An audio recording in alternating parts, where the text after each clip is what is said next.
रखियातस।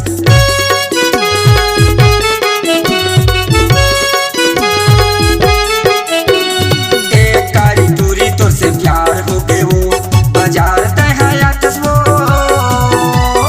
भारी मटमटा था जीवला जला ते कैसे रखियातस। एक कारी दूरी तो से प्यार हो गए वो एक कारी दूरी तो से प्यार हो गए वो।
प्यार होगे ना एक करिया बिलवा तुझसे माया होगी गा एक कारी दूरी तो संग माया